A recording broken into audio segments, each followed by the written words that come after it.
Hello, welcome to another episode of Analyzing Mormonism. So for the past 4 episodes, I've been sharing the book club I've been doing with Raymapton Ruminations over the book No Man Knows My History by Fawn Brodie. And today I wanted to share Hugh Nibley's response to that book in his booklet called No Ma'am, That's Not History. So Hugh Nibley was an American scholar and an apologist for the Church of Jesus Christ of Latter-day Saints, and he was a professor at BYU. He taught foreign languages and Christian church history. So personally, other than this booklet, this is the first piece of literature that I've read from Hugh Nibley. I have his books Since Cumorah and Lehi in the Desert that were both published through the Book of Mormon Central company or foundation. And so yeah, this is a new experience for me. This is my first time hearing his voice through writing. So Fawn Brodie's book was published in 1945, and Nibley's booklet was published in 1946, so just right after she published her book. And it is now out of print, so you can't buy it new. I had to find mine at a used bookstore in Utah. Anyway, so this is my girlfriend reading the book, and I hope you guys enjoy it. And then after this, she and I will give our response. And I hope you guys enjoy it. What brought this on? People are still trying to explain Joseph Smith. That is as it should be, for no man who claims as much as he did should go unchallenged. Joseph Smith's own story is by no means the only possible explanation of his career. For everything in the universe there are as many explanations to hand as the mind is willing to devise. Only one rule must be observed. It is the law of parsimony, which states that of all explanations of a thing, that one must be given preference to the exclusion of all others, which is the simplest, i.e., the freest from contradiction, requiring the fewest qualifications and the least elaboration of explanation. The latest explanation of Joseph Smith is Mrs. Brodie's. It is not animated by violent hatred. That fact is reassuring, but, strangely enough, irrelevant. The average man is as free from prejudice as Rhadamanthus when it comes to tensor analysis or the interpretation of Sumerian texts, but that does not qualify him to speak on either subject. And if Mrs. Brodie preserved the calm of a Nestor, we would still have to judge her explanation strictly on its own merits, and not assume that she must be telling the truth because she is not mad at anybody. Brodie takes an awful beating from the law of parsimony. Far simpler and more to the point are the thumping biographies of an earlier day, that simply announced that the man Joseph Smith was a complete scamp, and there an end, simple and direct. With that same admirable simplicity and directness, these authors ran headlong into a brick wall of contradictions, and that was their undoing. Altogether too much is known about Joseph Smith to let the total depravity theory get by. So Mrs. Brodie will qualify it by introducing into the picture an element which she thinks solves everything. Joseph Smith was a complete impostor, the New Light teaches, but he meant well.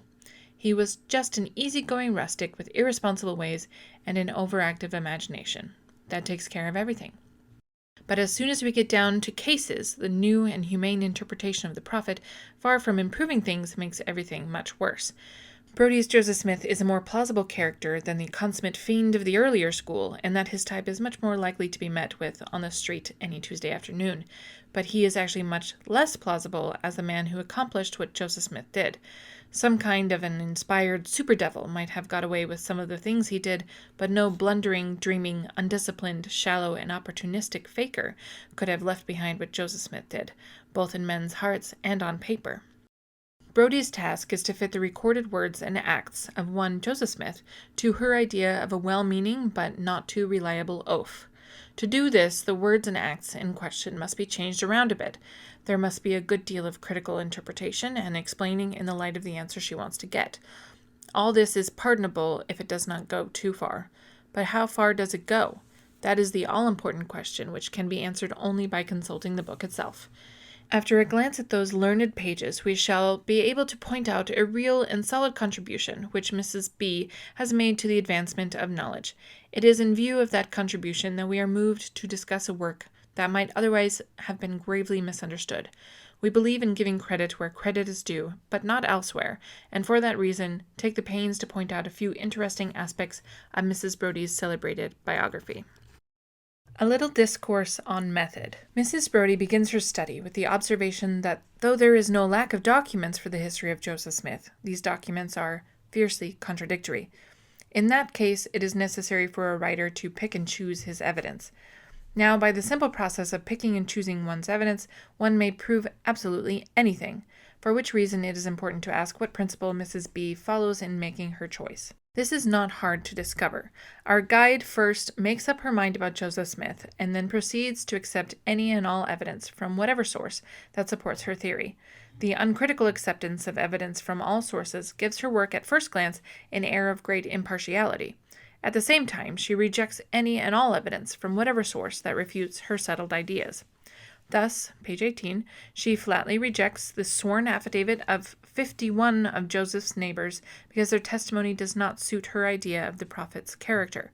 We would applaud such strong-mindedness were it not that on the very next page she accepts the stories of the same witnesses regarding seer stones, ghosts, magic incantations, and nocturnal excavations. Now, scandal stories thrive notoriously well in rural settings, while the judgment of one's neighbors regarding one's general character over a number of years is far less likely to run into the fantastic. Yet Brodie can reject the character witnesses as prejudiced while accepting the weirdest extravagances of their local gossip.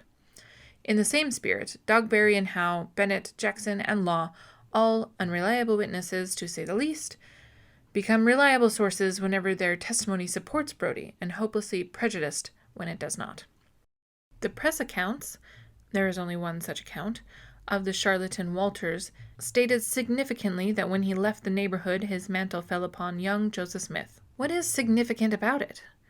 What is meant by the vague figure of speech more than that one scamp was succeeded by another?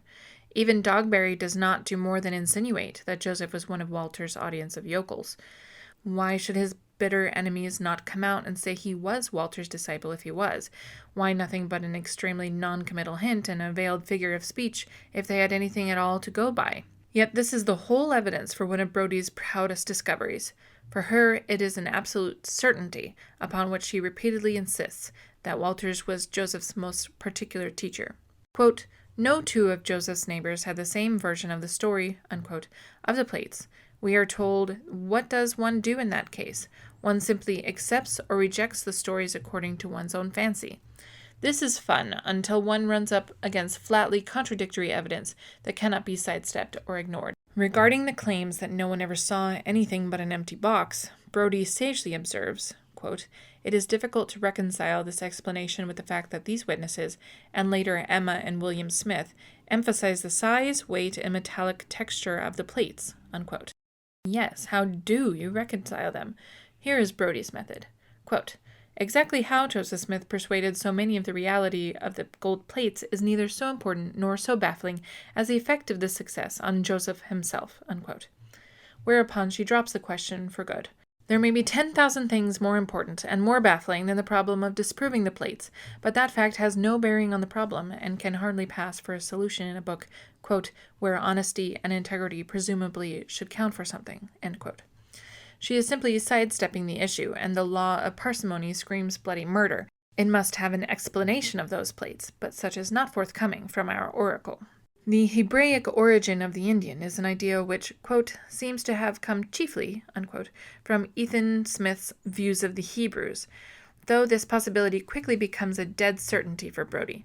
Quote, "It may never be proved that Joseph saw the view of the Hebrews before writing the Book of Mormon," end quote. Since there is nothing in his own words to give him away, that, for Brodie, is proof that he was careful to cover up his traces. What proves the stealing of the Book of Mormon from Ethan Smith is the presence of, quote, "striking parallels," end quote, between the two. This brings up a very important aspect of the Brodie method, namely the use of parallels as an argument. It has become the favorite device of non-Mormon writers. Oriental literature bristles with parallels to the Book of Mormon that are far more full and striking than anything that can be found in the West. There are outside parallels for every event in the Old and New Testament, yet that does not prove anything. Of recent years, literary studies have shown parallels not to be the exception but the rule in the world of creative writing, and it is well known that great inventions and scientific discoveries have a way of appearing at about the same time in separate places.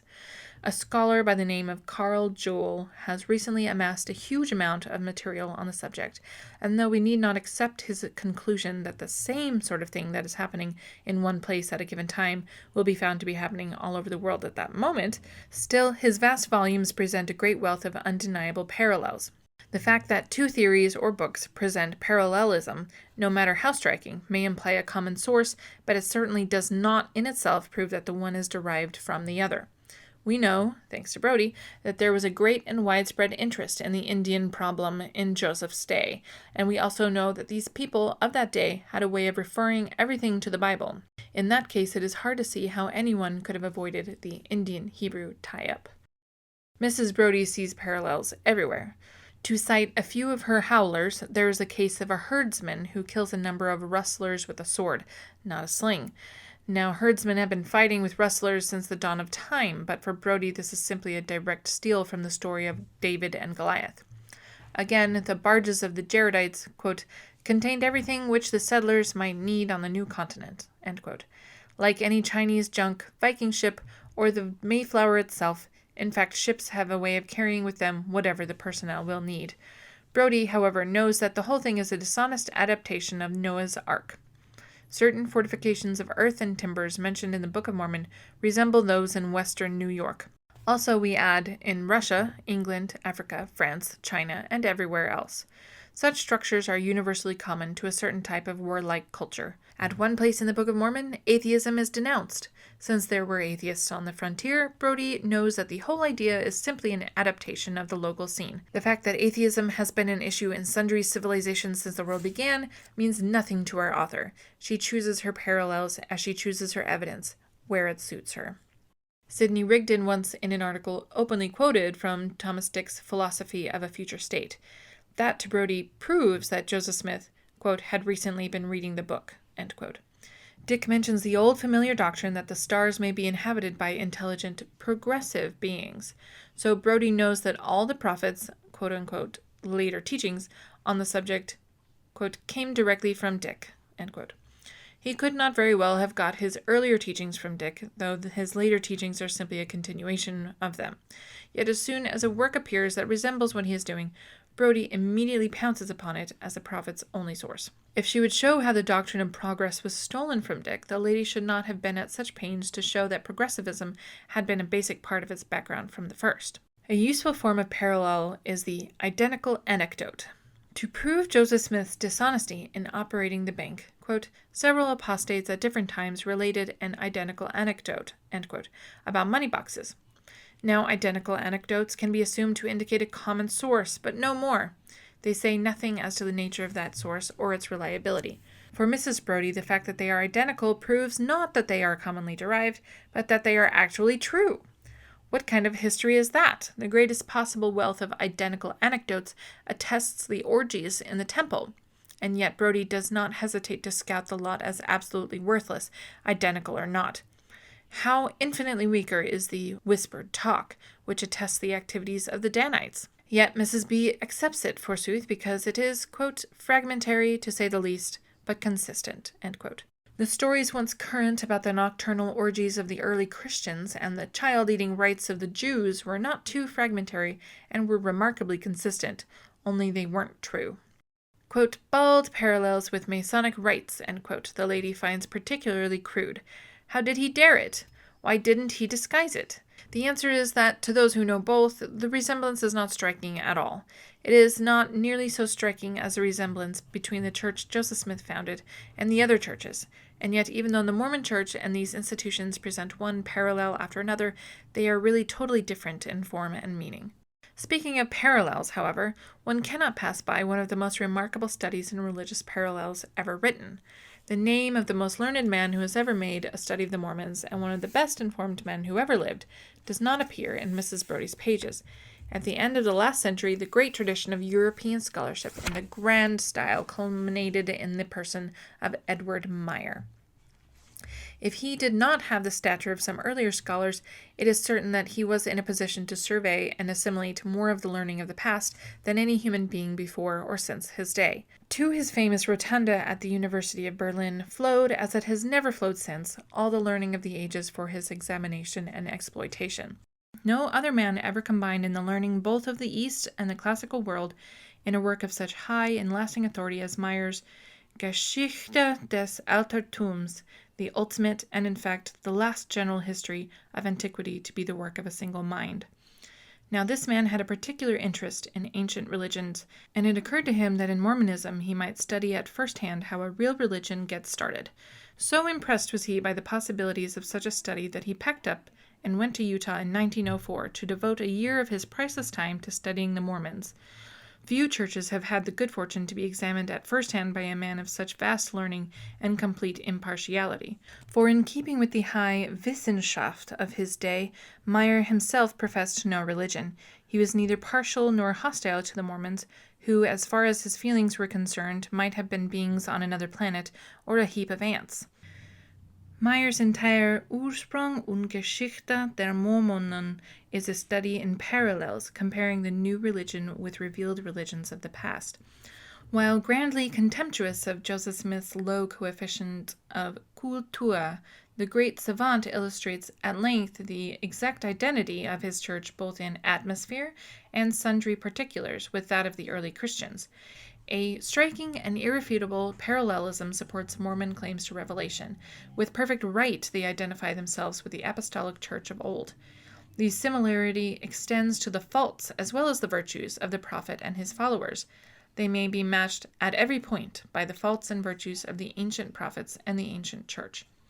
We shall have occasion to refer to Edward Meyer a number of times below, not because he was favorably disposed, he is in fact far less sympathetic than Brodie, but because with his infinitely greater knowledge he reaches such totally different conclusions. He is a necessary control in testing our author. Incidentally, the faithful need not be too utterly crushed by Brodie's erudite announcement that the word Nauvoo is purely a figment of Smith's imagination, since no less an Orientalist than Meyer himself is naive enough to be taken in by the prophet's ruse. He observes that the word is a plain transliteration of the word Nava, which is feminine, the proper gender for place names, and happens to mean the beautiful. Mrs. Brodie can put her stuffed mourning dove back into its box now. Her philology is of the same brand as her history. Evolution at any price. Of all Mrs. Brodie's preconceived ideas, the most fundamental is her certainty that Joseph Smith did not receive revelations. That sudden and dazzling enlightenment, which is the essence of religious experience of the highest sort, is unthinkable in his case. All his own statements on the subject are to be discarded out of hand. To Brodie, quote, "There are few men who have written so much and told so little about themselves," end quote. Which is simply to say that though Joseph Smith tells a great deal about himself, Brodie does not choose to believe it. Instead, she will cling to the theory that all the prophet's thought and action was the result of a slow and gradual evolution. This is an easy, mechanical rule of thumb that may be employed to make any thesis sound very scientific.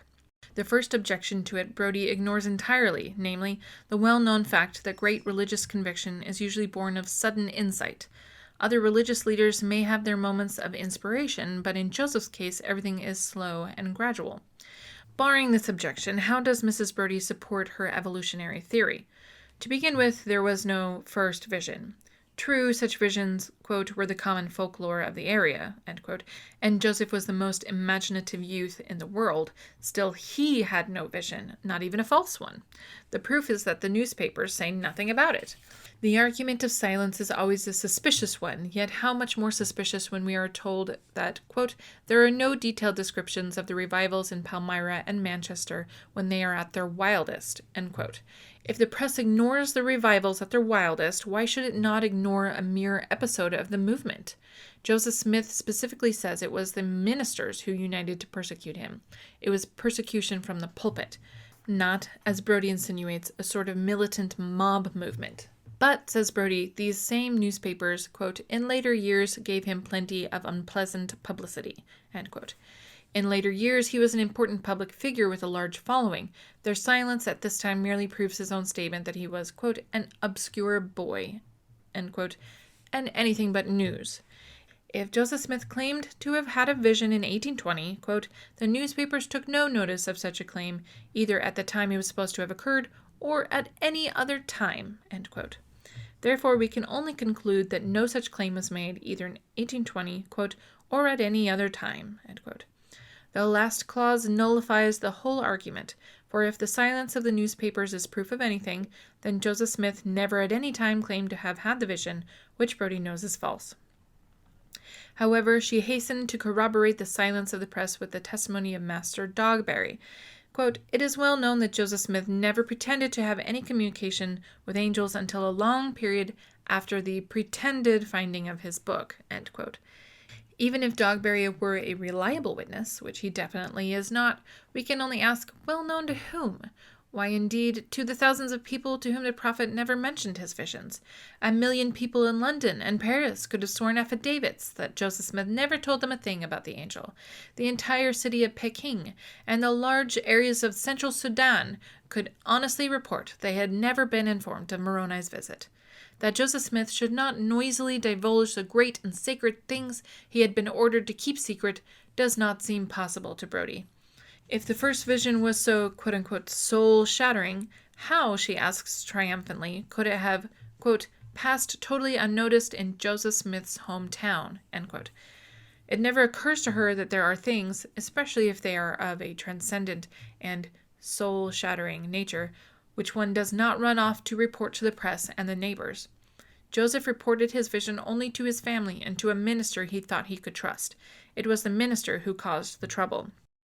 What was the first vision, then? A remembered dream, says Brodie, created sometime after 1834, for, quote, dream images came easy to this youth, end quote. In 1834, that is, but not in 1820. As a final clincher to her argument of silence against the first vision, our author points out that in 1820, Joseph was not religious at all. Quote, he reflected the irreligion and cynicism of his father. He was merely a likable ne'er-do-well, immune to religious influence of any sort, end quote. Later on, after the first vision has been thus debunked and forgotten, in order to prove something else, Brodie flatly refutes all these judgments as worthless. Quote, it is clear that he was keenly alert to the theological differences dividing the sects, and was genuinely interested in the controversies, end quote. Now it is his version she is accepting, and that in the teeth of all testimony to the contrary. If that much of his story turns out to be true against positive testimony, what about the rest of the story? There is no contemporary mention of Joseph's religious propensities, and yet those propensities are real, Brodie decides. The same sources fail to mention his most intimate and hidden religious experience. Therefore, such an experience never occurred, Brodie decides. The next major issue is the Book of Mormon. Quote, for a long time, we are told, Joseph Smith was extremely reluctant to talk about the plates, end quote. Extremely reluctant indeed. Why didn't he simply let the matter drop? Because, quote, once the masquerade had begun, there was no point at which he could call halt, end quote. Why not? Everyone would have been glad to forget the business. If his own family believed implicitly in the plates they never saw, they certainly would believe in any explanation he might give for their disappearance. They willingly accepted his story later that the angel had taken the plates back. And was Joseph, of the super-resourceful imagination, devious, cunning, agile, and utterly opportunistic in the matter of the Book of Mormon, the one to be at loss for explanations? Why did he hang on to the plates that no one could see, that only made trouble, that he hated to talk about? Surely he, of all persons, could think of a better game than that. And at the time, remember, he had absolutely no conception of the Book of Mormon to be, according to Brodie. The writing of the first 116 pages was, quote, painfully slow, for Joseph had yet to learn how to write, end quote. A long and difficult process at best. Yet less than a year later, we find him tossing off a 275,000-word manuscript in 3 months. This feat simply proves to Brodie that Joseph Smith's stupidity has been deliberately exaggerated. He was really rather smart. Only she resolutely refuses to face the problem she has raised. Here was a man of 22 giving free rein to a, quote, completely undisciplined imagination, an imagination that ran over like a spring freshet, in a riot of intense color and luxuriant detail, a wild, unbridled fancy that was not to be canalized by any discipline, end quote. The man sits behind a curtain and dictates to a semi-literate peasant on the other side. Quote, none of Joseph's secretaries knew the rudiments of punctuation, end quote. He simply dictates. He takes no notes and holds no conferences, for he must impress his secretaries and not appeal to them for aid. Once a sentence is spoken, quote, revision was therefore unthinkable, says Brodie. What a hilarious document this will turn out to be. What an impossible tangle of oriental vagaries. What threads and tatters of half-baked narrative losing themselves in contradictory masses. What an exuberance of undisciplined fancies flying off at wild tangents. What a wealth of irrelevant sermonizing at unexpected moments, as in the Koran. What a collection of bizarre conceits and whopping contradictions it must be. Surely all one needs to do is cite a page of the stuff, any page, to expose the whole business. A few obviously faked passages will do the trick far more simply and effectively than the laborious chapters Madame Brodie devotes to it. Why the laborious chapters? Because the inevitable flaws of a book produced in the manner Brodie describes strangely fail to appear. Instead of an opium dream, we find an exceedingly sober document that never flies off at tangents, never loses the thread of the narrative, which is often quite complicated, is totally lacking in oriental color, in which the sermons are confined to special sections, and which, strangest of all, never runs into contradictions. Joseph might get away with his quote-unquote outrageous lying in little matters, but what outrageous liar can carry the game to the length of the Old Testament without giving himself away hundreds of times? Brodie doesn't say. Early in her book, the lady prepares us for the Book of Mormon by making much of Joseph's gaudy imagination, and especially of his skill in holding everybody spellbound for hours by his exotic and colorful tales. Why then is the Book of Mormon, his best effort, simply quote-unquote chloroform in print, lacking all the qualities for which the author was remarkable?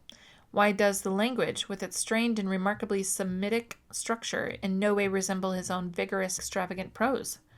To prove that the Book of Mormon was the product of gradual evolution, Mrs. Brodie maintains with great insistence that until the first 116 pages were finished, it was not a religious book at all, but, quote, merely an ingenuous speculation, a mere money-making history of the Indians. As to the plates themselves, no divine interpretation was dreamed of, yet all along these plates had been too holy to be seen. End quote.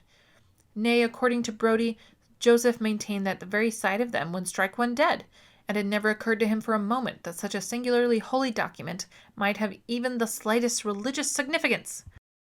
To demonstrate how the book evolved, Brodie observes that it improves in style and story as it goes along. That is her version. To others, the first part of the book is by far the most interesting. Anyway, as he was finishing it up, the prophet, being worried about the scientific aspects of what he had produced, decided, according to Mrs. Brodie, to add another book to it. In this book, designed specifically to correct the unscientific tone of the rest, he was far more careless than ever before, mentioning all sort of domestic beasts, quote, when it was known, even in his own day, and very well to a man of his sly researches, that Columbus had found the land devoid of these species, end quote. In criticizing the Book of Mormon or any of the other writings of Joseph Smith, it is necessary first of all to find out what these writings say. The theories and doctrines which Mrs. Brodie exposes are not found in these books, but are picked up from various people's ideas about them. The Book of Mormon has suffered particularly from a glib jumping at conclusions by its attackers. The book describes the doings of, quote, a lonesome and solemn people, end quote, who do not claim for a moment to be the sole inhabitants of the hemisphere. When Brodie talks of mound builders and Mongolians, she is not talking about the Book of Mormon at all. She is setting up a straw man for her science to disembowel. Having finished the Book of Mormon, Joseph Smith, quote, was rapidly acquiring the language and even the accent of sincere faith, end quote. He had no sincere faith, you understand. What he had been through in the past had been merely drilled to improve his accent. Next, quote, he slipped into the role of prophet with ease, without the inner turmoil that preceded the spiritual fervor of so many great religious figures of the past, end quote. The fact that Joseph is the only prophet, true or false, who never once gave evidence of doubting his calling, closely engaged the attention of the great Edward Meyer, to whom the explanation is obvious. The prophet had a vision, a real vision, right at the outset of his career. If we do not accept that interpretation, we must follow Mrs. Brodie's psychological gymnastics. Joseph Smith was a deceiver, she decides, and, quote, the casual reader will be shocked by his deceptions in the field of religion where honesty and integrity presumably count for something, end quote. He had no honesty or integrity. Instead, he had a highly compensated but very real sincerity. However, he had no real faith. And so now you know. Quote, what Joseph created, our authority tells us, was essentially an evangelical socialism which made up in moral strength what it lacked in grandeur, end quote. So you see, the, quote, completely undisciplined imagination, devoid of honesty and integrity, and lacking, moreover, the diligence and the constancy to master reality, end quote, produces an organization noted for its lasting stability and characterized by great moral strength. What kind of reasoning is that? If there's anything which should mark a brainchild of Brodie's Joseph, That would be a tendency to grandeur and a lack of moral strength. Just the opposite is found to be the case. Next in the process of Joseph's evolution, an amazing thing happens. He performs a miraculous healing. Quote, Joseph must have been overwhelmed by this miracle, says our shrewd informant, for he had no idea how common were such occurrences. End quote. No idea, and that after Brodie has been at pains to tell us how he had grown up in the world of, quote, faith healers and circuit rider evangelists, end quote, and camp meeting miracles. Miracles of this sort had been his everyday fare from infancy, and yet, in 1830, he has no idea that faith cures are common occurrences. His performance is not half as overwhelming as Brodie's discovery. Shortly after this, Joseph founds the church and, quote, with an insight rare among the prophets of his own generation, he did not make a complete break with the past. He continued the story, he did not present a new cosmology. In her summing up, however, our author takes the prophet severely to task for this insight and speaks bitter words. Quote, within the dogma of the church, there is no new Sermon on the Mount. Why should there be? The old one is good enough. No new saga of redemption. End quote. Joseph Smith, according to her, should have brought a new saga of redemption. She is actually disgusted with the man because he makes no attempt, absolutely none, to displace Jesus Christ. She is equally disgusted when at this time he speaks through revelation, depending on God rather than, quote, standing squarely on his own feet, end quote. This to her can only mean that he is, quote, still troubled by a sense of inadequacy, end quote.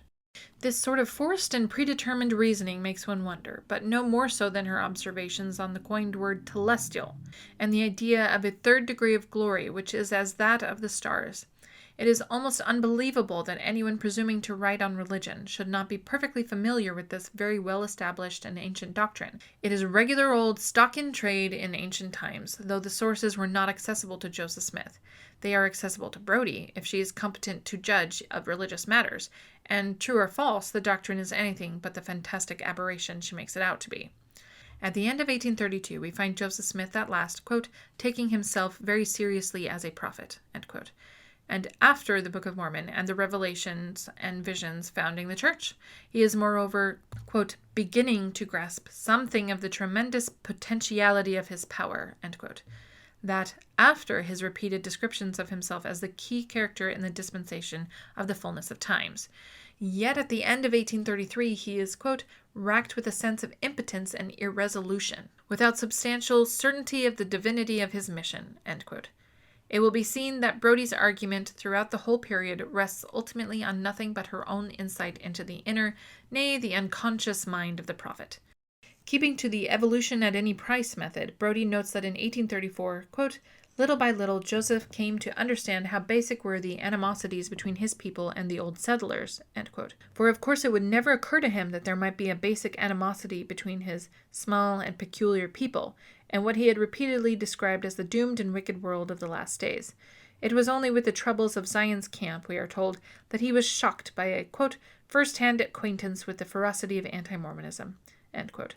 The affair in Ohio, where he had been the special victim of concentrated and deadly mob fury, and the awful times in Missouri, could not possibly have made an impression on him, for don't you see, all this is a matter of slow and gradual evolution. Now comes a, quote, subtle change in his public attitude toward learning. Flinging aside his cloak of omniscience, not a very subtle gesture, he no longer exulted in his lack of learning, end quote. How a pretension to omniscience can go hand in hand with pretensions to gross ignorance is not clear, especially since the omniscience was of a very tangible sort, dealing with all kinds of ancient languages and a scientific truth. Quote, now he was at last pursuing knowledge the hard way, end quote. And Brodie applauds, but in doing so she raises and ignores a very tough question. The hard research necessary to have produced the Book of Mormon, even as a work of pure fiction, must have been colossal, and if there were no such research, then its production was at least 100 times harder. The remembering of all those details without notes, the preservation of an even tone and regular flow, and that without any revision or rewriting, or shuffling of notes, the mere writing of a big book, that takes hard thinking. It is a book, moreover, that, quote, shows elaborate design, its narrative is spun coherently, and it demonstrates throughout a unity of purpose, end quote, according to Brodie. To have produced it with all the notes and aids and reference books in the world would have taken hard work. Yet our guide insists that Joseph Smith never studied the hard way until 1833. If this is so, how did he produce the Book of Mormon? Yet he no sooner suffers this change of heart than we find the prophet basically reverting again, quote, into accustomed paths and dictating a translation by direct inspiration from heaven, end quote. The fact that he is not keeping the rule and evolving according to schedule disgusts our researcher. Then, in 1836, being a man with, quote, a hard core of common sense and a shrewd understanding, end quote, and moreover a complete and resourceful opportunist, and much worried about the scientific risks his Book of Mormon was running, Joseph Smith proceeds to lay himself wide open to the ridicule of scholars by a number of very daring Egyptian interpretations. The only way to judge these is to present the documents to Egyptian scholars who have no knowledge of their history in America and compare their judgments with each other and with the prophets. This has never been done. If we are to believe the latest authoritative utterance on the subject, the dogmatic certitude of another day may well yield to the possibility that the real meaning of many Egyptian texts still eludes us. At any rate, it is anything but the open and shut proposition that Brodie, the glib English major, makes it out to be. In the affairs of the bank, the saints were, quote, robbed, abused, and insulted, end quote, by the prophet. Only strangely they were not aware of the fact, or seemed actually to enjoy it. It is not odd that, quote, the Gentiles shook their heads in wonder, end quote, at this strange contradiction. It is odd, too, that only after this merciless exploitation, quote, slowly something of the ruthlessness and cynicism of the frontier began to seep into his own thinking, end quote. It is true that there is no trace of cynicism in his acts or his writings, you understand. It is only in his thinking. In 1842, after years of temple building, Joseph Smith suddenly becomes a mason and steals all their rights. Yet the temples do not change their design or their meaning. The founding of an endowment house and a temple at the same time in 1841 shows, as Meyer observes, that the temple rights were well established before then. In founding the rights, quote, it is doubtful whether Joseph sensed the truly staggering implications, end quote, of the system. More than 10 years before, Elijah himself had brought the keys to this work, quote, lest the whole earth be smitten with a curse, end quote. But Joseph failed to realize that it was a really big thing. Repeatedly, our guide refuses to give Joseph Smith credit for knowing what he was about, in spite of his own emphatic declarations on the subject. She knows that he is really undergoing a slow evolution, stumbling blindly forward from one surprise to the next. Thus, she can give us the glib assurance that, quote, Joseph laid no great emphasis on the temple ordinances, end quote, even though the one consuming interest of his life was temple building. He was simply interested in, quote-unquote, pomp and spectacle of the temple. Then where are the candles and drapes, the bells, incense, jewels, and glass and gold? Where are the chants and processions, the scarlet and purple, in short, all the legitimate oriental fixtures of other cults? Where are the old accepted and surefire properties of, quote-unquote, pomp and spectacle, Christian and pagan in every age? Why are the temples so austere? Where is the, quote-unquote, intense color and luxuriant detail he loved? It is simply another case of the facts stating one thing and Brodie stating another, basing her assertions on her own imponderable knowledge of Joseph's inmost mental processes. As he approaches the end of his career, it is, quote, now easy for him to believe that God had willed his success. After what he has been through, it is about time. Yes, quote, Joseph was coming to look upon himself as the key figure in the setting up of a great religious kingdom, end quote. And what, pray, did he think he was doing all those years during which he was receiving revelations by the dozen, writing the Book of Mormon, building temples, establishing the church, and whatnot? Was that all just a game with no idea behind it? Next, an Episcopal divine claims that Joseph Smith said a Greek psalter was really Egyptian. In the speech in which he gives himself away, Joseph is quoted as saying such things as, quote, them characters is like the letters that was engraved on the golden plates, end quote. Now, Joseph Smith in 1842 never made that remark. The description of the grotesque illiterate is a false one, not merely, quote, exaggerating the imperfection of Joseph's grammar, end quote, as Brodie claims, but exaggerating to a degree which amounts to pure fabrication. The language is invented. Whole volumes of Joseph's own words have survived from this period. The character is totally out of keeping with the prophet's fine style and grand manner in 1842. It is the picture and the language of another person that the Reverend Caswell does not scruple to invent. Yet this book, published in England, is the only evidence for the story. Since inventing stories about Joseph Smith was a popular parlor game with respectable people, and since Brother Caswell is not over-scrupulous, and is certainly over-eager, What value is to be placed on the story at all? It needs corroboration, and Brodie finds such in a most wonderful manner. When some time after this most dubiously attested event, a really clever trap is set, Joseph does not walk into it. That, for Brodie, proves the Caswall story, for why was he so devilishly clever unless, quote, he had been made cautious by the Greek Psalter trick, end quote. This is known as playing with loaded dice. It usually gets a D- on a term paper. Comes the problem of polygamy. Quote, Paul had said that in heaven there would be no marriage or giving in marriage, but Joseph taught that this would not apply to his saints, end quote. Quite the contrary. It is the literal acceptance of this very doctrine that makes the endowment work on this earth so urgent. It is remarks like the above that betray a complete misunderstanding or willful distortion of the most elementary aspects of Mormonism. They also betray something else. Mrs. Brodie deals lightly with the Holy Writ, for it is not Paul but Jesus to whom the remark is attributed by no less than 3 Gospels. To explain the loyalty of sensible women to the institution, Brodie can think of no better line than her old chestnut, the doctrine somehow has great magnetism. In her treatment of the subject, her sources are extremely weak. In any city in the United States, almost any day of the year, young women may be found making vivid, full, circumstantial, and sincere accusations against attackers which are found upon investigation to be nothing more than the objects of their own overwrought desires and imaginings. This does not mean that such accusations are necessarily false, but it does mean that they call for corroboration. And better corroboration than the words of J.C. Bennett, whom Brodie willingly condemns as untrustworthy, but only after his words have sunk in. In the matter of Joseph Smith's wives, Mrs. Brodie feels free to pick and choose at will. Some of the marriages were entirely spiritual, she freely admits. Not all, but some. And by pure inference she can tell us just which were and which were not. She never explains why, with his passionate desire for progeny, he had so few children. By the end of 1843, to fit the evolutionary scheme of things, quote, Joseph was now fully intoxicated with power and drunk with visions of empire and apocalyptic glory. He by now had become a law unto himself, with utter incapacity for contentment with a moderate success. Yet this maniac suffered no illusions about his chances of winning the supreme political post in the nation, end quote. His campaign utterances were models of acumen and common sense. Quote, what other voice in all this madness was so sane? End quote, asks Don C. Seitz in his study of the campaign of 1843. Yet Brodie passes the speeches and writings of the campaign by in perfect silence. They would destroy her smooth curve of evolution. Still more wonderful, at this time his idea of the kingdom of God on earth becomes, quote, subtly transformed by a mere symbol to a thing of substance, end quote. Brodie entitles her chapter on the affairs of Kirtland many years before, My kingdom is of this earth.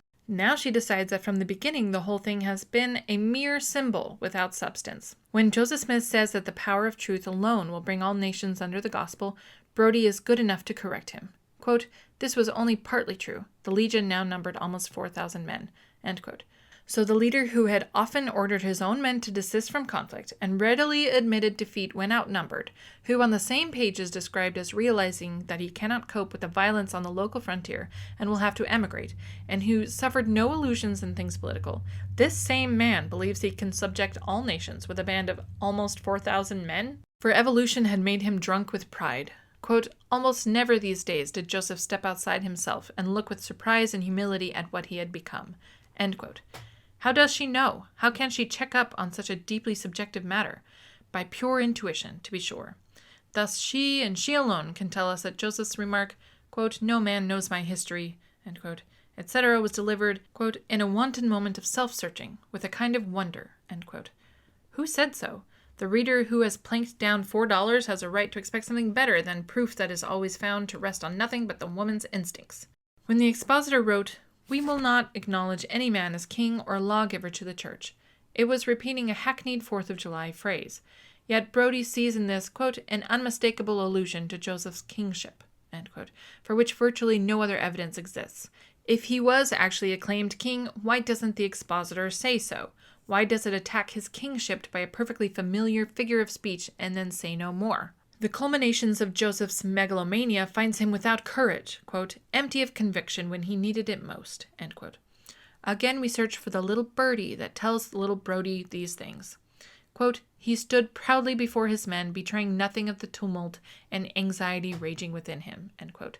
Since he betrayed nothing by look, word, or gesture of his inner feelings, we take the liberty to report that he was really thinking of a fishing trip made on his 7th birthday. There is no evidence for this, but of course his thoughts were perfectly concealed, you know. Is this history?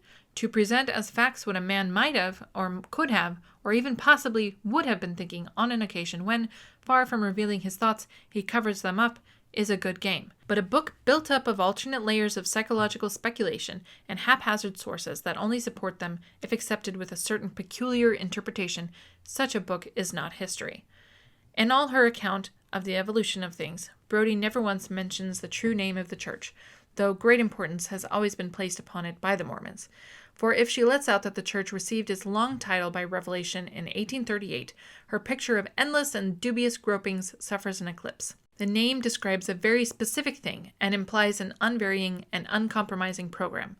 It is undeviating and unshakable firmness of the prophet in following a single line that Meyer, our learned control, finds so astounding, and that makes the survival of the church, in his opinion, well nigh incomprehensible, in view of its rigid and inflexible stand.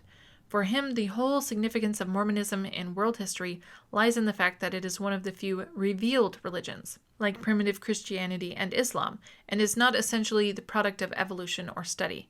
Brodie has missed this basic point entirely. She does not even seem to be aware of the fact that there are such religions, and that they have nothing in common with the run-of-the-mill cults of the sectarians and scholastics. Note on Caswall. In his Mixed Voices, this writer has pointed out that the Reverend Caswall published not only one, but no less than 6 conflicting versions of his famous interview with Joseph Smith. It is a moot question whether it is more reprehensible for a biographer to be ignorant of such a vital and readily accessible fact as this, or to conceal it if he knows of it. With characteristic cunning, Mrs. Brodie cites as her source for the story Caswall's earliest version, that of 1842, while the tale she actually tells is the elaborately revamped version of 1851, to which she adds important touches of her own, not to be found in any of Caswall's accounts. A little of her vaunted primary research could have shown Mrs. Brodie that while Caswall's Psalter trick was carefully prepared in advance, the interview with the prophet never took place. When Brodie holds her peace. Once you have explained Joseph Smith by the safe conventional rules of thumb, 1, that he was neither as good nor as bad as he has been painted, and 2, his whole career followed a perfectly natural course of evolution, you still have to explain his success. This Mrs. Brodie attempts to do by demonstrating 1, that Joseph Smith had a great personal magnetic appeal, 2, that his teaching was a product of New England and smelled of the frontier, 3, that it was pleasingly materialistic and emphasized worldly prosperity, and 4, that it was a potpourri of everything. The first 3 of these arguments break down completely in consideration of the fact that the church derived its numbers and its strength largely from European converts who had never set eyes on Joseph Smith, who were far removed from the Yankee tradition, and to whom the frontier was a foreign and a hostile thing. Incidentally, the church was never very popular in New England, and it was detested on the frontier. Moreover, the materialistic appeal was all against joining the church in their case. Brodie must rest her whole case here on the economic urge, and she becomes frankly deceptive in speaking of, quote, phenomenal conversions among the poverty-ridden English workers, end quote. She assumes they were poverty-ridden because G.A. Smith describes great poverty in England, yet the one source she cites specifically states, quote, its converts are not made from the lowest ranks, but are mechanics and tradesmen who have saved a little money, end quote. The economic appeal, even in the church paper, was that offered by America, not the church. These people all paid their own way. It was quite possible for them to go to America without complicating matters and ruining their economic outlook by becoming Mormons. But why argue? The proof lies to hand, and Brodie has passed it by in tiptoe silence. We refer to the journals and reminiscences of the converts themselves. These were not written for publication and are often very frank. The writers have not the slightest reason for concealing their interests and motives, and if they did not know their own strong minds, it is not likely that anyone else ever will. Almost without exception, they tell the same story. Joining the church meant loss of economic security and social status. One became a pariah of the worst sort.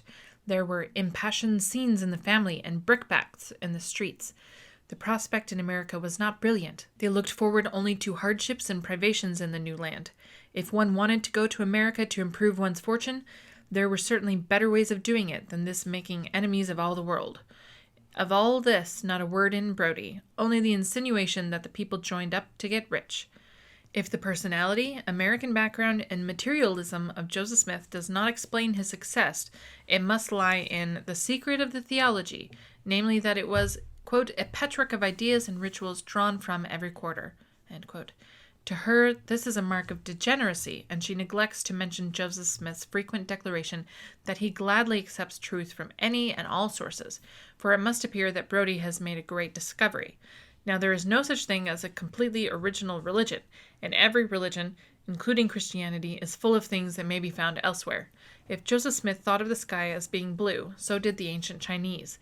It is no condemnation of the teachings of Jesus that, as Justin Martyr demonstrates at great length, they may also be found in the philosophers. But the mere throwing together of a potpourri of everything does not make a doctrine. In this regard, we must point to another remarkable, perhaps the most remarkable, feature of Mormonism, which our authority has completely neglected to mention. Experience has shown that no religious body, from the smallest country congregation to the Church of Rome itself, can subsist for long without finding itself under the necessity of interpreting the Scriptures. The result is the history of dogma. But the Mormons have no history of dogma. There has never been a Mormon scholar. Learned men in various fields have been Mormons, but there are no experts on matters of doctrine. There has never been a council or synod to alter or even discuss any matter of doctrine. If Joseph Smith were to walk into a conference of the Mormon Church today, he would find himself completely at home, and if he were to address the congregation, they would never for a moment detect anything the least bit strange, unfamiliar, or old-fashioned in his teaching. Yet for all this incredible doctrinal stability, the Mormons have been, of all people, the least disposed to fight change. No one insists more emphatically on their passion for progress than Brodie herself. Moreover, the saints have always had more of their share of crackpots, and these have always been given a hearing. Yet of all churches in the world, only this one has not found it necessary to readjust any part of its doctrine in the last 100 years. If we are to believe Mrs. Brodie, it was the shrewdness and agility of Joseph's highly compensated type of reasoning, plus a great magnetic appeal, that induced people to swallow his doctrine as he held them spellbound from the pulpit, and when his magnetic person left the pulpit even for a moment, it left a void that they found intolerable. What then would be the first result of his death? Doctrinal chaos, of course. Why didn't the whole thing explode? Was it because Joseph Smith had left a legacy of written revelation? But every page of Scripture is just so much more grist for controversy. Were people indifferent to matters of doctrine? Not when they would go forth by the thousands as unpaid preachers. The fact that everyone has a share in church work, though it makes for loyalty, should only lead to doctrinal confusion. Let it be borne in mind that the Mormons regard the heavens as still open, and every man and woman eligible to receive inspiration. How does Brodie explain the fact that the doctrine which she claims was the hazardous outgrowth of complete opportunism remains the most stable on earth? She doesn't. What Edward Meyer sees in the Mormon doctrine is before everything else consequence, i.e. meaning consistency. To use his own words, that doctrine is, quote, absolutely literal, sober, and logical, end quote, verstandesgemäß. Moreover, says Meyer, the scientific aspects of the dogma, quote, in full agreement with the latter discoveries of science, end quote, may well be a cause of considerable gratification to believers. These impressive aspects of doctrine mean nothing to the glib and superficial mind of the modern English major, the copy-desk mind with its inevitable leaning towards journalism and its buoyant faith in accomplishing all things by the mere manipulation of words. Brodie's silences are an eloquent commentary on the shallow thinking of the times. Note: since Mrs. Brodie's book appeared, a number of studies by non-Mormon writers, Cross, Davis, Armitage, etc., have shown that Mormonism was definitely not a product either of the Mormon frontier or of the revival meeting. Thus, two of Mrs. Brodie's basic assumptions, on which she counts heavily to explain her peculiar views of Joseph Smith and his work, have been discredited. See our Mixed Voices. The art of insinuation, as illustrated by a few succinct examples from a highly reliable source. In 1835, Joseph Smith reports having given a brief sketch of his early life, including the first vision, to Erastus Holmes. Brodie objects, quote, but Joseph admittedly did not begin to write his history until 1838, end quote. We are to assume that the report must be a mistake. Only Joseph Smith is talking about a brief informal sketch, while Brodie is talking about the formal church history, an entirely different thing. She insinuates that they are the same thing and that the prophet is lying. The mound builders actually resemble the Book of Mormon people not at all. Who said they did? The Book of Mormon tells of a people ages removed from the mound builders and very far away. Yet Brodie insinuates that because the mound builders, of all people, do not resemble the Nephites, the Book of Mormon is a fraud.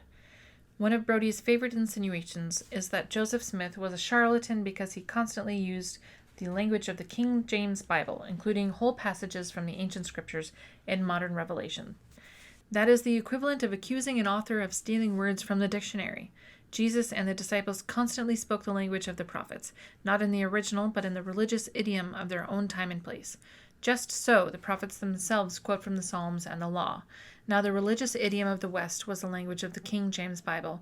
That was, and still is, the standard of formal English for great occasions. If Joseph Smith had been living in Germany, he would not have used the King James Version at all. He would have spoken Luther German. But that would not prove him a hoax and a plagiarist. Of course, Brodie knows this, but she repeatedly insinuates that the use of Bible language by Joseph Smith implies fraud. Quote, "Foot washing was practiced on the Western Reserve." End quote. So what? What if it was practiced in Tierra del Fuego? Anyone can read about it in the New Testament. Confronted with the testimony of the 8 witnesses, the lady neatly turns it aside with a witticism of Mark Twain regarding the prominence of the Whitmer family on the list. But if all the 8 had been named John Jones, the document still remains to be explained. Brodie tells a perfectly fictitious story of an attempt by Joseph Smith to walk on water, but dismisses it with the remark, quote, "Baseless though the story may be, it is nonetheless symbolic." End quote. The reader is told that though no justification exists for believing the story, Joseph Smith must always have been doing silly things like that, and that makes it symbolic. Why bother with mere symbols? Why not give the concrete examples? Can she do no better than to cite a tale that is known to be false simply because it symbolizes her idea of Joseph Smith? Very early, the prophet learned to use persecution as a means of identifying himself with the great martyrs. End quote. Now, the first thing any Christian thinks of upon being persecuted for his religion, the thing, in fact, which the Bible enjoins us to think of, is the assurance, quote, "Blessed are you, for so persecuted they the prophets that were before you." End quote. Yet in Joseph Smith's case, this natural and Christian reaction is evidence to Brodie of a singular vanity and shallowness.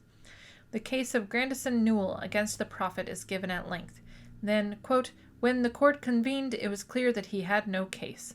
End quote. In the meantime, however, we are left with the impression that Joseph Smith was somewhat of a rascal. In the same way, J.C. Bennett's lurid description of the Danites and angels appear at length. Later it turns out that Bennett is an, quote, "unreliable witness to say the least." End quote. But meantime, it has all sunk in, and the reader is left with a definite impression that the charges may well be true.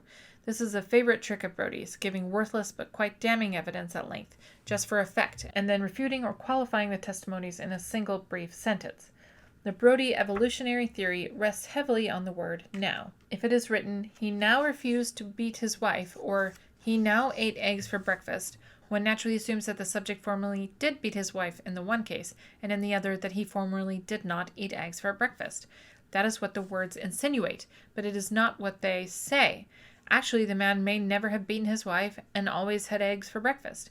Every selected key event in the life of Joseph Smith, Mrs. Brodie introduces with a "now" of this sort, making it appear in each case that the thing was occurring for the first time. For this she has no proof, of course, but the little "now" enables her to build up his career step by step the way she wants it.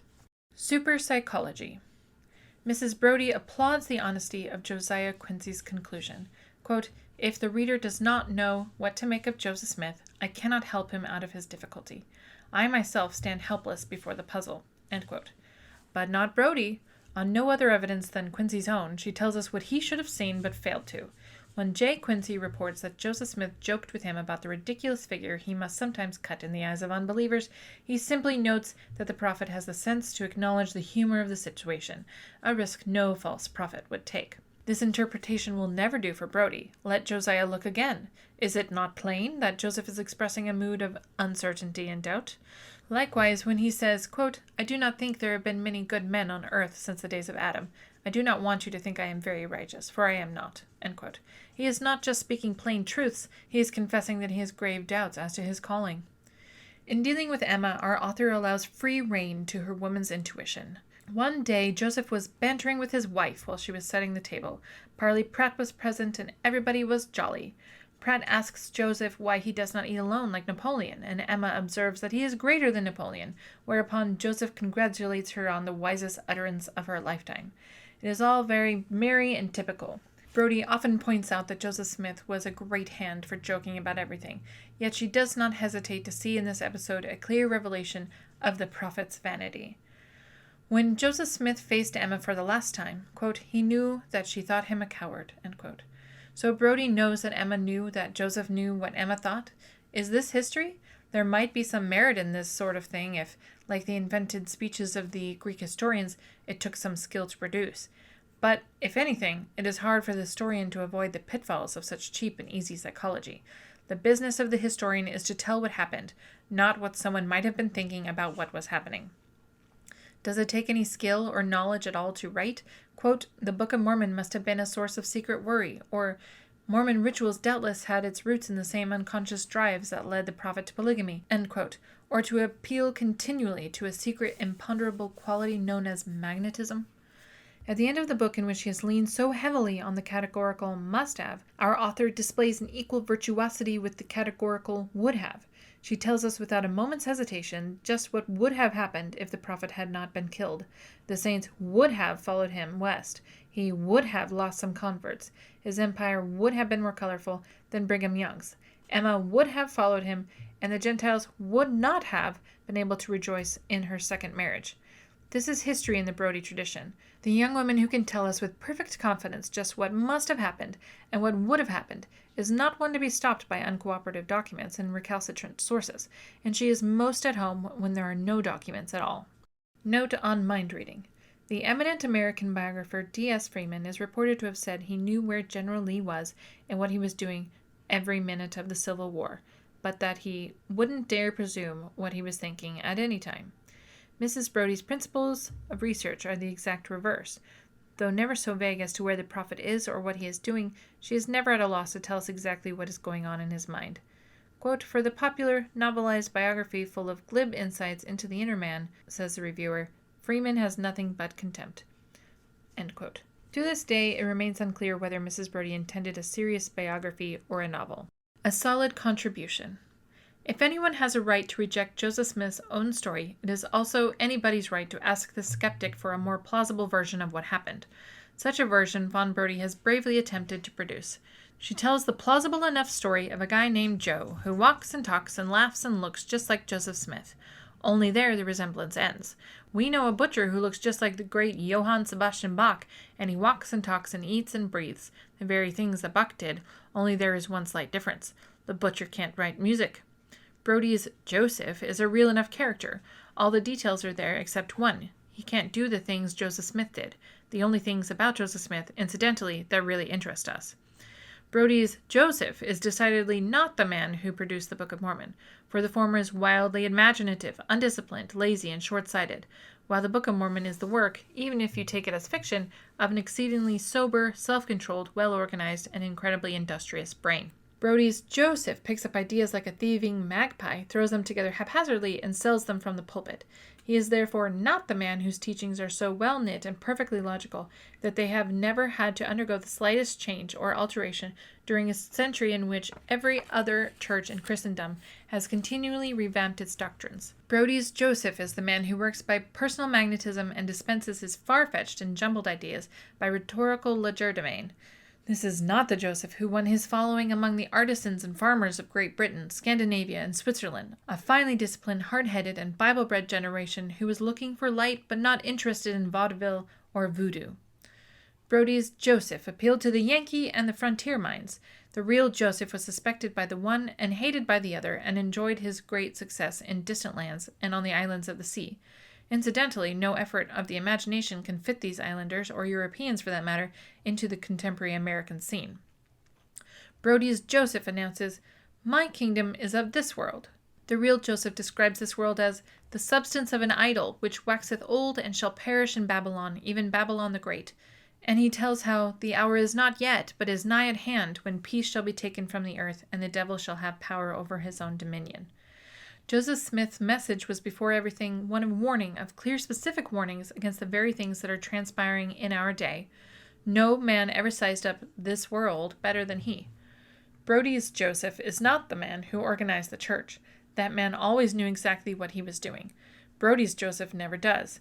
That man, from the first, sent out messengers with messages so crystal clear, so specific, and so unequivocal that it either convinced on the spot or excited paroxysms of rage. There was nothing hazy in what these men had to say, nor in the church they represented. Brodie's Joseph lives and dies in a fog. Brodie's Joseph never had the plates. The Joseph the witnesses talk about did have them, and as long as Mrs. Brodie refuses to face the witnesses, her Joseph cannot turn the real one out of the doors. Brodie's Joseph, riding with his 50 wives, is not the man whose conception of marriage so completely escapes her. Emma Smith and Eliza Snow were not acquainted with the oversexed rake that Mrs. Brodie knows so well. Brodie's Joseph, the crazy fool who is simply drunk with dreams of power and personal glory, has nothing in common with the Joseph Smith whose pronouncements in the campaign of 1843, still there for all to read, are models of wisdom and statesmanship that have excited the unqualified admiration of experts.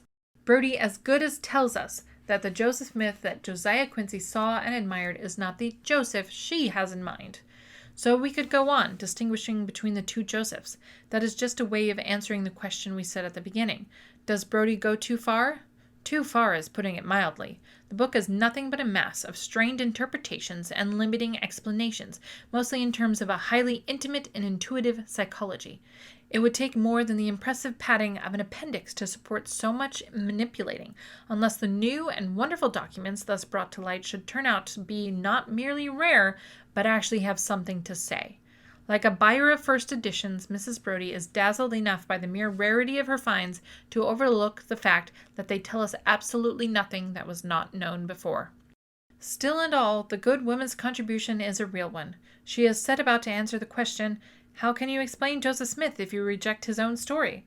The result is surprising. Time and again the discriminating reader asks in wonderment, can't the dear girl do better than this? Must it always be would have and must have and fourth-dimensional psychology and Mormonism unveiled, and reading between the lines of vindictive but ambiguous newspaper articles? If we ever had doubt about the real Joseph Smith, Brodie's struggles have dispelled them. The question is no longer, how can the world explain Joseph Smith, but can the world explain him at all? And Brodie gives us the answer. It can't. It thinks Brodie has done the trick and hails her with a prize. Nothing could more clearly reveal its own sad lack of resources or its pathetic eagerness to find some sort of explanation for Joseph Smith than this claim of such a poor effort to make seminar rhetoric sound like history. All his life, St. Augustine, the father of medieval and modern Christianity, wrestled mightily with the problem of working out a doctrine that would satisfy both reason and faith. Both Grabman and Gilson bear witness to the inadequacy of his solution, the former noting the saint's failure to answer any of the basic questions, which is ostensibly the purpose of the gospel to answer, and the latter pointing out the fundamental ambiguity of the answers he does give. It remained for later ages to try to hammer out a complete and convincing statement of doctrine, and they have no easy time of it. A long line of canons and decrees attests alike the determination and the failure of the learned divines to give the Christian doctrine a defensive and final form, from which we conclude it is one thing for the sweating revivalist to fling out his ecstatic pronouncements as they come to him in hot and frenzied disorder, and a very different thing to give logical and consistent form to those ideas. The gospel as the Mormons know it sprang full grown from the words of Joseph Smith. It has never been worked over or touched up in any way, and is free of revisions and alterations. Joseph Smith took the same elements that have been proven so recalcitrant and so hopelessly conflicting in the hands of the churchmen, and threw them together with an awful lot of other stuff, to follow Brodie, into a single wildly chaotic mess. And lo and behold, everything fell into line of its own accord. All the haphazard elements in the bewildering heap fitted together perfectly to form a doctrine so commanding that not even a hint of rhetorical paradox is needed to support it. And no Gregorian compromise with a pleasure-loving world has been necessary to assure its vigorous growth. The merciless logic of the Mormon doctrine made it strictly amateur missionaries from the outset, the bane of the learned cloth throughout the world. What a piece of luck for Joseph! How her chuckle-headed, pipe-dreaming, glory-mongering hero ever produced a doctrine as wholly logical as anything done by a St. Thomas or a Calvin, and at the same time as vivid and intimate as the faith of the primitive church, is one of the more important issues our Sibyl has avoided. Certainly her Joseph is not up to the task, and until a more likely candidate than the Brodie mannequin turns up, we will just have to accept Joseph Smith's own story of what happened.